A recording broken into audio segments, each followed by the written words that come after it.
Olá, turmas! Tudo bem com vocês?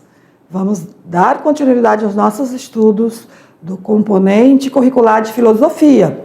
Queridos, quase concluindo a unidade 2. Eu sei que vocês estão cansados, porque eu também estou, mas temos que seguir, viu? Já terminamos, iremos concluir essas aulas de conteúdo, faremos as 2 últimas aulas de revisão e vocês irão fazer a avaliação, tá? Aquela avaliação de algumas aulas desta unidade 2, certo? Para somar com a nota da unidade 1. Queridos, o objetivo maior não é só tirar nota, né? Eu sei que os estudantes ficam preocupados aí, eu quero tirar uma nota boa.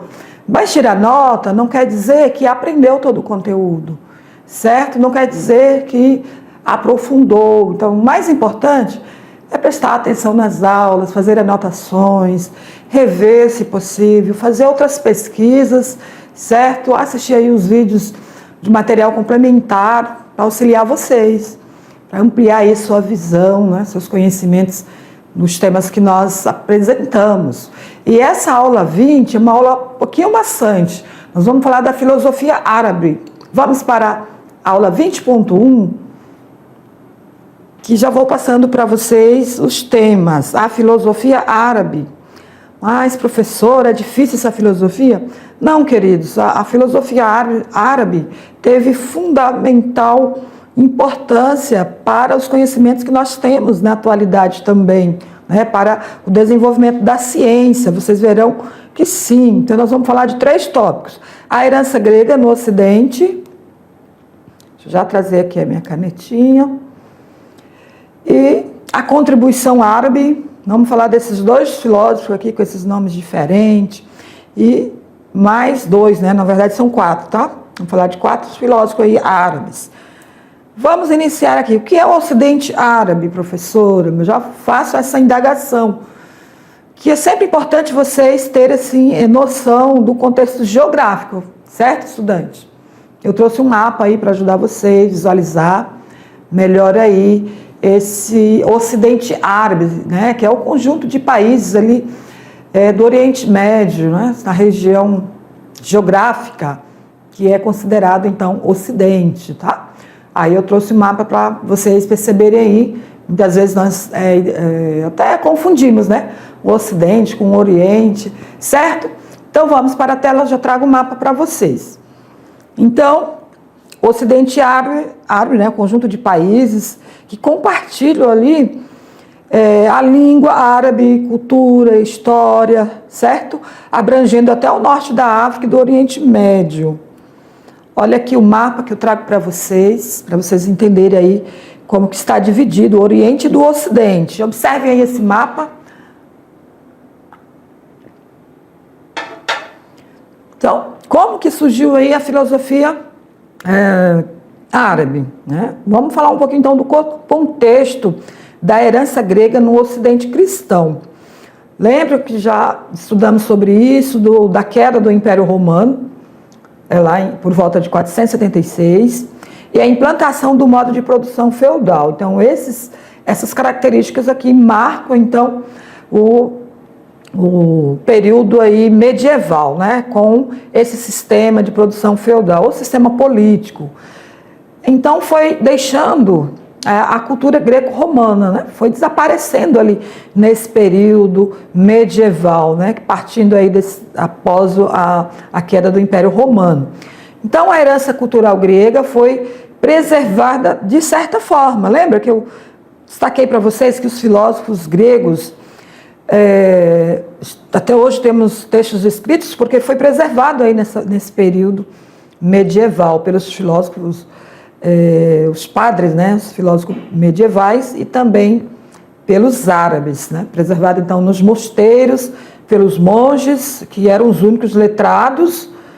Isso porque o mundo naquele período, a maioria das pessoas eram o quê? Analfabetas, elas não sabiam ler.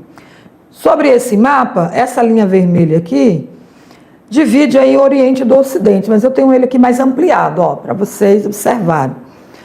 Aqui, esse continente que está destacado em rosa, então é o Oriente. E o mundo árabe, né, conjunto aí de países árabes, estão aqui, ó, nessa localização aqui do Oriente Médio, Ásia, parte da África também. Tem muitos muçulmanos na África. Então, essa parte em que essa linha está atravessada, divide aí o Oriente do Ocidente. Por isso que sempre a gente identifica uma parte da Europa, que é o Ocidente, mas também tem uma parte que está ali na parte do Oriente, certo? E aqui, os países da América, América do Sul, América Central, América do Norte, são o Ocidente, o Novo Mundo, né? Reconhecido aí pelos europeus como o Novo Mundo. Foram continentes colonizados a partir de 1500. Muito bem, vamos voltar aqui. Vamos falar um pouco da Idade Média, né? Vamos falar. Você sabe que na Idade Média havia muitos territórios, né?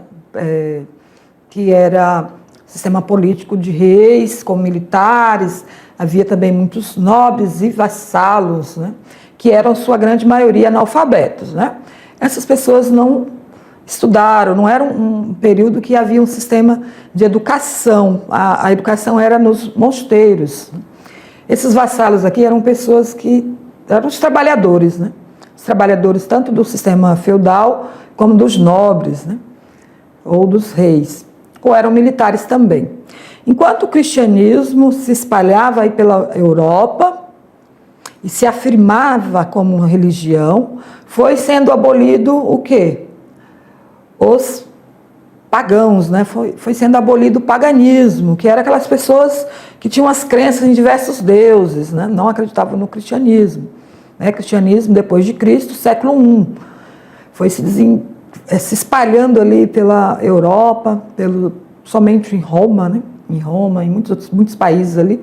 Então, outra cultura florescia, né? Também paralela ao cristianismo.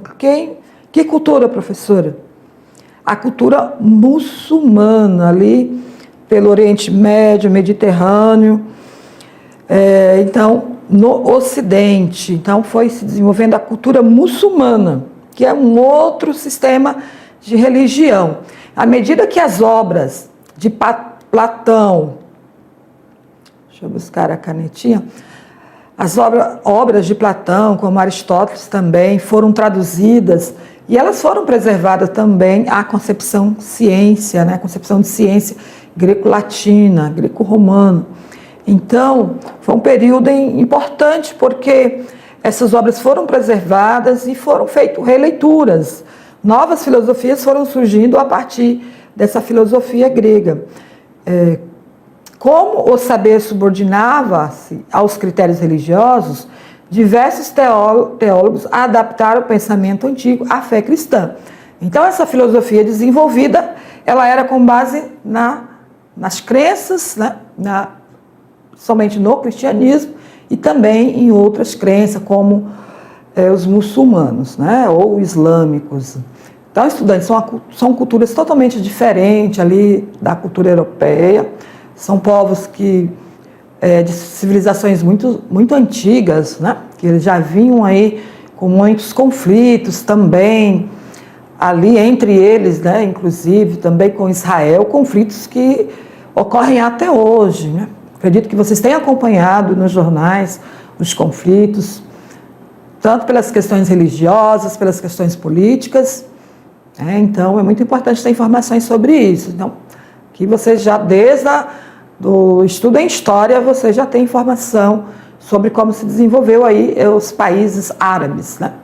Então, voltando para a tela, além de Platão e Aristóteles, a ciência medieval pouco aproveitou a herança helenística de Alexandre.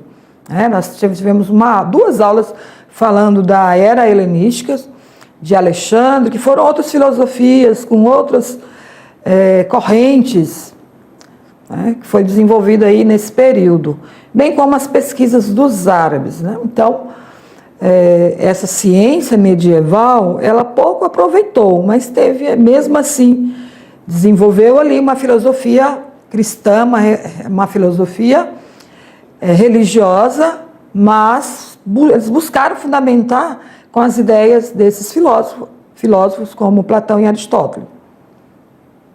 A maioria das obras de Aristóteles se perdeu na Europa, mas foram preservadas no mundo árabe. Olha, se perdeu porque lá nos mosteiros eles descartavam muitos conhecimentos, né? Nesse período ali em que a igreja dominava, eles descartavam a ciência, excluíam textos que eram contra as visões religiosas, né? Principalmente ao cristianismo. Só no século XIII seriam reintroduzidas na Europa através dos próprios árabes. Olha só a importância que teve a filosofia árabe, porque eles preservaram, né, e desenvolveram ali sua filosofia também com base nessa filosofia clássica. Esses históricos filósofos, esses cientistas, são, na verdade, polimatas, ou seja, estudiosos que conheceram muitas ciências. Eles traduziram as obras de Platão, olha o que eles fizeram.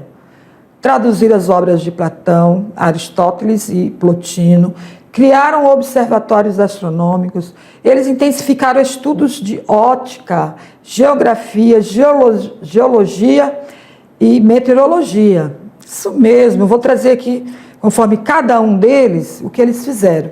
O que mais eles desenvolveram? Astronomia, eles aperfeiçoaram os métodos trigonométricos para os cálculos das órbitas dos planetas. Eles também introduziram no Ocidente o algarismo árabico e os criadores da álgebra. Eu fui pesquisar sobre esses algarismos, né? O sistema numérico com base aí nos algarismos árbicos, né? Para a gente conhecer. Então, é bom pesquisar. Isso é o mesmo sistema numérico nosso. Olhem aqui para mim. O algarismo árbicos é com nosso sistema de números, né? É com base, então, nesses algarismos aí, que é a base 10. Ou seja, nós temos apenas 10 números, o qual representa todos os outros, né? Infinitamente. Então, nós temos o 0, 1, 2, 3, 4, 5, 6, 7, 8, 9. Essa é a base 10. Somando aí dá 10 números. E é claro que a partir das dezenas vai se juntando ali 2 números, né? Como o número 10, que é representado pelo número 1 e o 0. Certo? Então, 0 não é nada, hein? Quando ele está sozinho, tudo bem. Mas quando ele está dentro ali ele tem um valor posicional, né? Dezenas, centenas, então ele vale muito, tá? Então, vamos lá. Voltando aqui, olha que eles também desenvolveram na medicina, divulgaram as obras de Hipócrates, né, um filósofo que escreveu muitos conhecimentos na área da medicina, além de realizar um trabalho original de organização desses conhecimentos de medicina, de Hipócrates, né, que foi o pai da medicina, um filósofo grego. Na alquimia, pela sistematização de fatos observados durante várias gerações de trabalhos de observação e experiências, eles aceleraram a passagem do ocultismo para o estudo racional e cuidadoso de minerais e metais. Olha, saíram lá daquela concepção ocultista, né? Só abstrata, e buscaram estudos racionais para os cuidados com minerais e metais. Isso já é na química, né? Desenvolvimento também na química. Então, vamos falar desses filósofos. São 4: Al-Kindi, Al-Farabi, Avicena e Averroes. São 4. Trabalharam largamente com os elementos da filosofia grega, pensando a partir de uma visão islâmica, mas guardando grandes originalidade e liberdade de pensamento. Então, os árabes, estudantes, eles exerceram longa e fecunda influência no continente europeu, certo?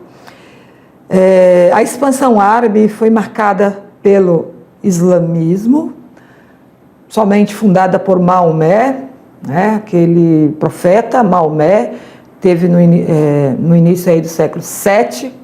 Ocorreu também em diversas regiões do Oriente Médio e por todo o norte da África, alcançando Portugal e Espanha, ali no início do século VIII.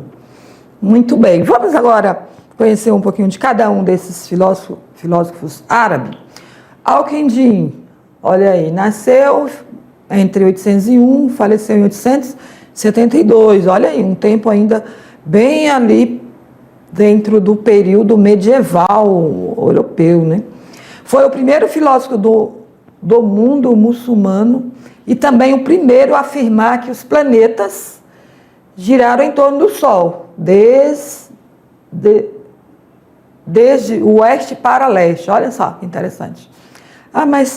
E essas ideias de Al-Kindi, mais tarde, acho que no século XV, se eu não me engano, foi confirmado por um outro filósofo, que está na ponta da língua aqui, mas não sai.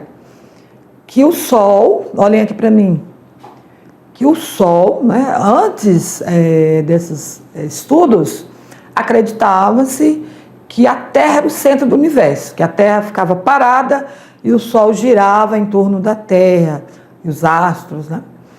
E com os estudos, né, de astronomia desses filósofos aí, árabes também, mais tarde houveram outros europeus que confirmou que não é a Terra que é o centro, e sim o Sol. Nós temos um sistema solar, onde o Sol é o centro e os planetas orbitam, né, circulam em torno do Sol. Somente a Terra, né? Nós temos aí forma bem visível de comprovar isso pelo tempo, né? O giro que a Terra dá, né? A rotação em volta do Sol, que deu em volta dela 24 horas, e em torno do Sol um ano, né? 365 dias, mais ou menos. Certo? Então já temos aí confirmações científicas comprovadas sobre essas ideias aqui desse filósofo. Voltando para a tela, como os outros dois sábios muçulmanos em questão, ele empenhou todas as forças da alma na conquista dos vários ramos do saber. Além de filósofo, ele também era médico, matemático, físico, químico, cosmológico e astrônomo. Olha quanta profissão, né? Quanta habilidades esse filósofo tinha. Interessante que hoje, quando você fala que estuda muito, as pessoas dizem que você está com problema, tem que fazer terapia.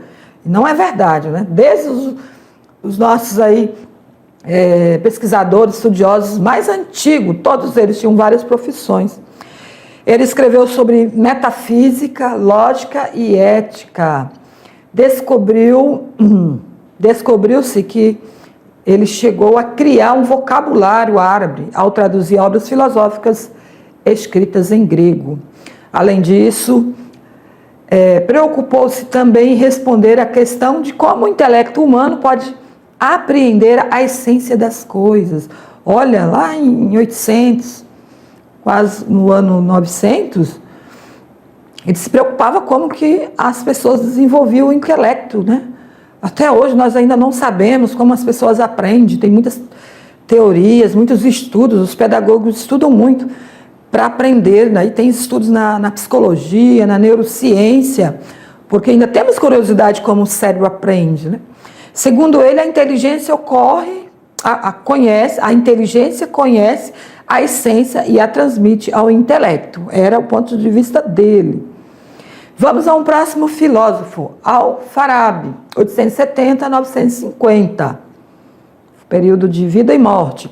Ele cria uma hierarquia de inteligências, a última das quais, de acordo com ele, dá forma às coisas e as torna inteligíveis ao intelecto humano. Esse filósofo foi também especializado na ciência da lógica, da física, matemático, meteorologista, enciclopedista, estudioso da política, musicólogo e tradutor. Esse já tão inteligente, esperto como o anterior, né? Ainda provou a existência do vácuo, inventou instrumentos musicais e escreveu 117 obras. Um dos seus livros, Ofusos ao Rincã, tornou-se referência para a filosofia europeia por vários séculos. Muito bem. Vamos então falar do próximo filósofo, Avicena. Então, queridos, é importante que vocês se atentem aí às ideias de cada um desses filósofos, não com essa preocupação de decorar, mas compreender aí o quanto esses estudiosos se dedicaram, né, aí a desenvolver várias habilidades, e tudo o que eles estudaram contribuiu para a ciência moderna, né, porque a ciência moderna ela se fundamentou também nesses textos clássicos, né?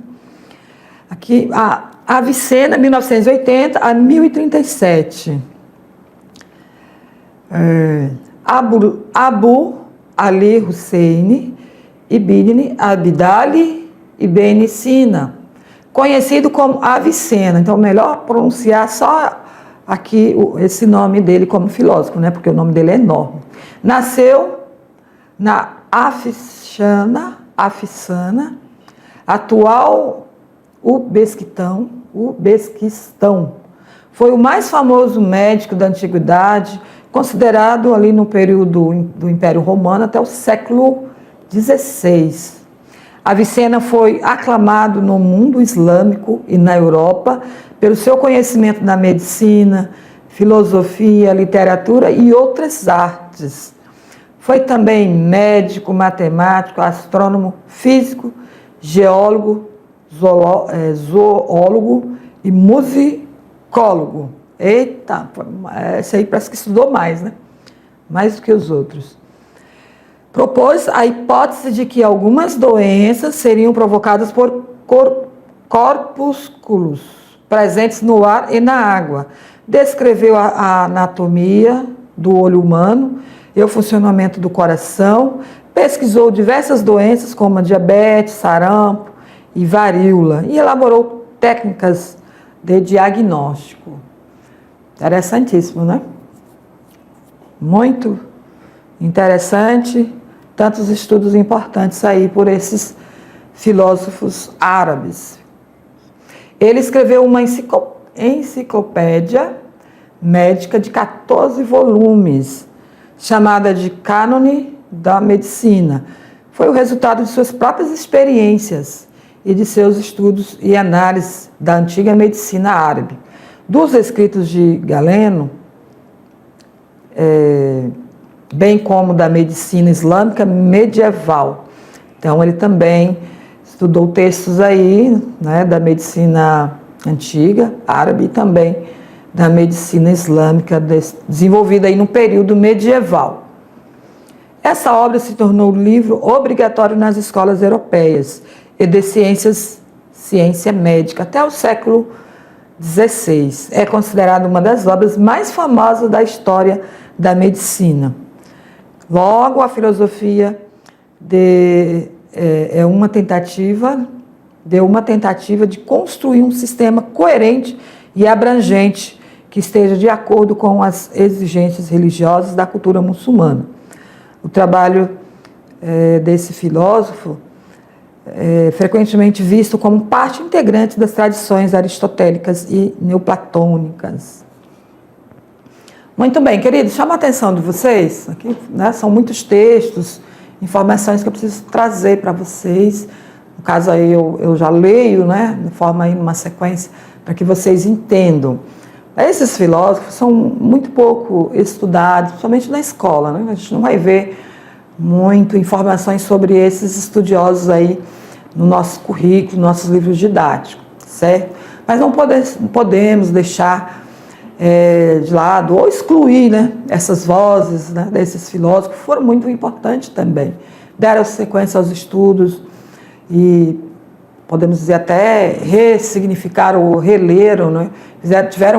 Fizeram releituras e desenvolveram novas ideias, novas filosofias com base aí nos filósofos clássicos, né? Então é importante termos esses essas ideias e conhecer o que foi desenvolvido tanto na cultura europeia, mas também na cultura ali do Oriente Médio, né, da cultura muçulmana. Porque muitas vezes as pessoas são vistas só por uma questão, por exemplo, pelas guerras, né? Acredito que a cultura árabe é muito vista só pela questão das guerras, dos conflitos, não, mas também tem conhecimento, tem ciência, tem cultura, tem religião, tem história, né?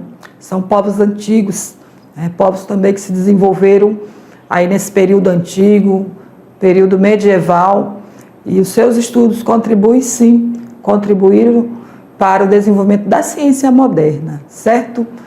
Voltando, vamos estudar agora o último filósofo. Deixa eu ver se eu já trouxe ele aqui para vocês. Averroes, que é o nosso último filósofo árabe. Averroes nasceu em 1126, faleceu em 1198, um período já bem avançado aí, né, da era medieval. Ele viveu em Marrocos, né, faz parte ali também do continente africano, né? Marrocos é bem próximo da África ali. Bom ter um mapa para a gente sempre visualizar.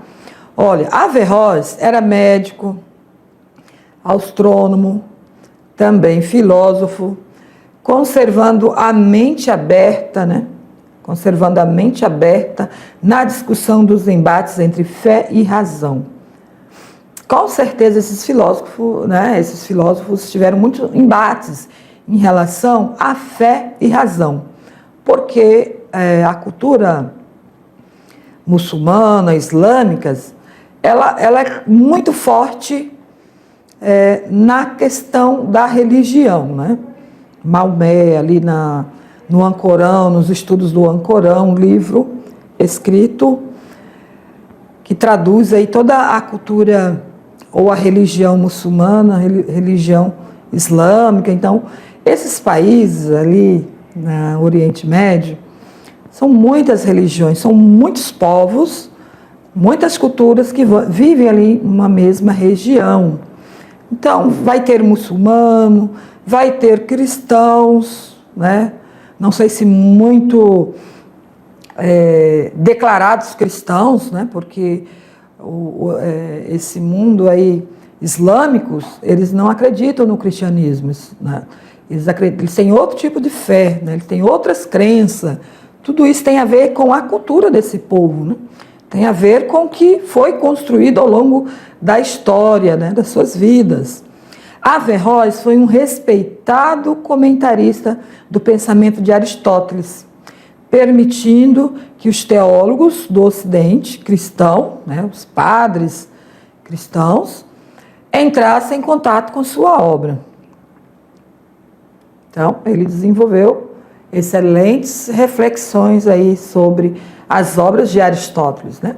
Porque nós sabemos, assim como Aristóteles, Platão já dizia, né, um mesmo conhecimento pode ser visto de forma diferente por culturas diferentes, certo? Uma mesma questão pode ser vista de formas diferentes conforme a história de vida, a cultura, a religião.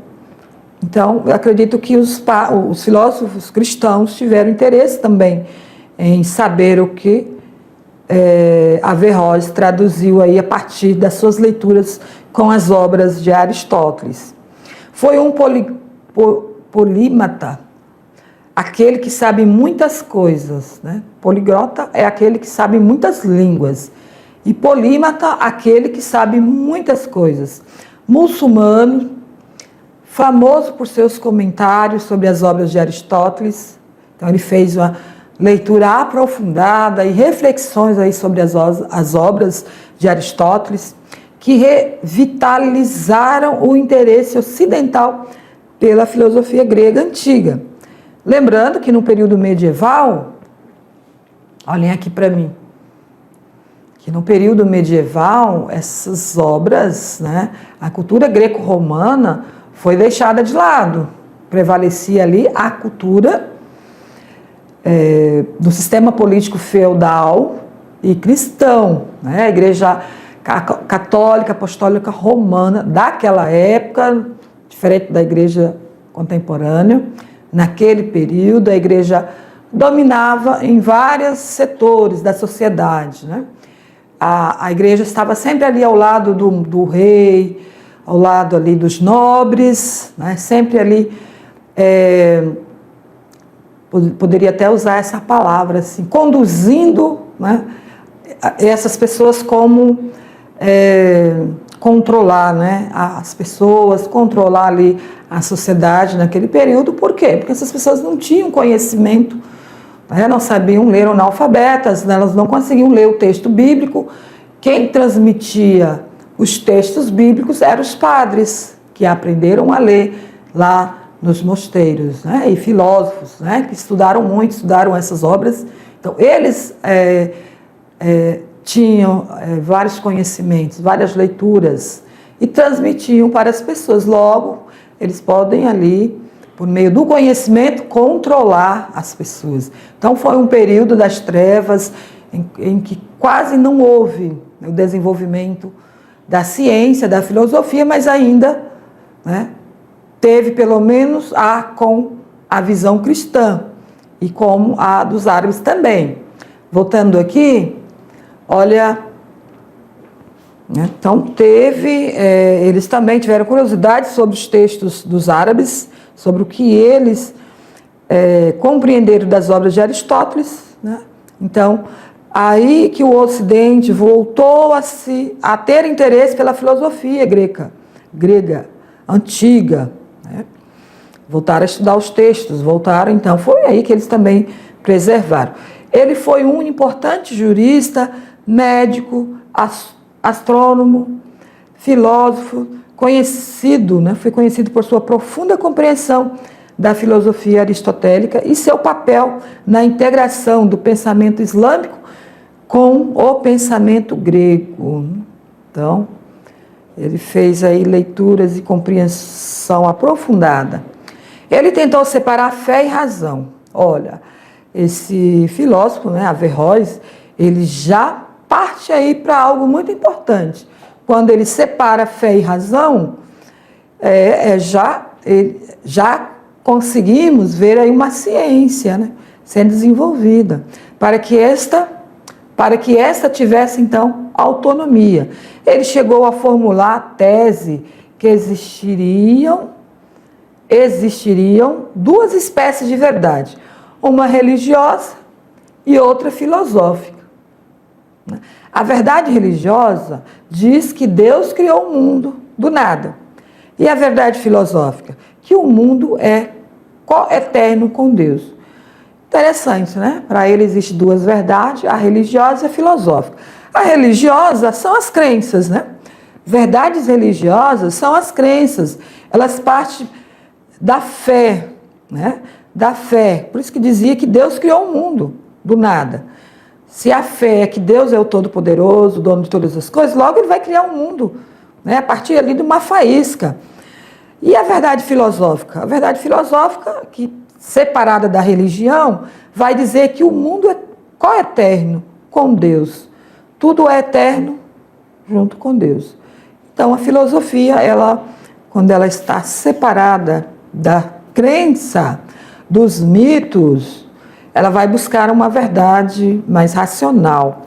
Então, queridos, o averroísmo, né, tiveram muitos adeptos, somente na Universidade de Paris, como eu já estava falando, mas seus seguidores, né, aquelas pessoas que estudavam os textos aí desse filósofo, foram duramente criticados devido a divergências de interpretação, sobretudo do ponto de vista religioso. Então, quando há essa junção da filosofia e religião, pode haver divergências, porque, como eu já disse para vocês, os muçulmanos têm visão diferente dos cristãos, né?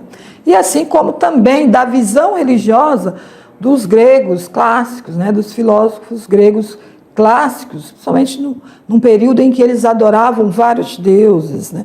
Em que muitas explicações sobre a natureza, sobre o mundo, era por meio de mitos, né? Da mitologia ou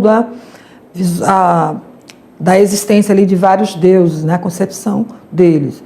Então, pode dar muita divergência aí de ideias. Vamos, então, finalizar e ver um pouquinho das contribuições da filosofia desses árabes, né? Os 4 aí que nós falamos, um pouquinho da contribuição.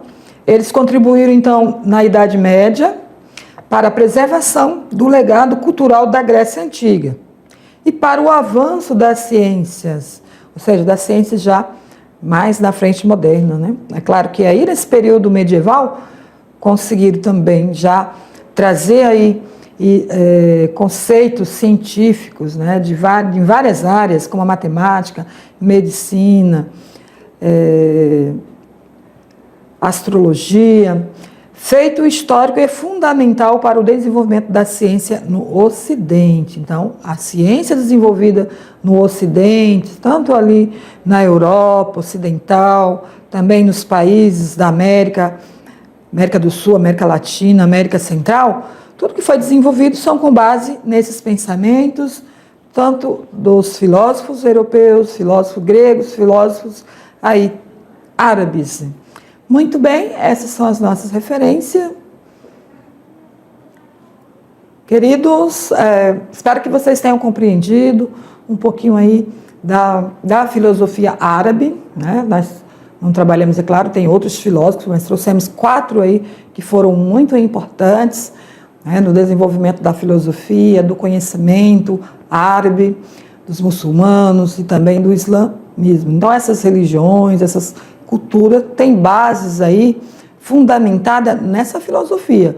É claro que eles também consultaram os textos gregos, né? Assim como o Ocidente cristão. O Oriente também apreciaram aí os trabalhos de Aristóteles, de Sócrates e de Platão. Obrigado pela atenção e volto na próxima aula com a nossa revisão.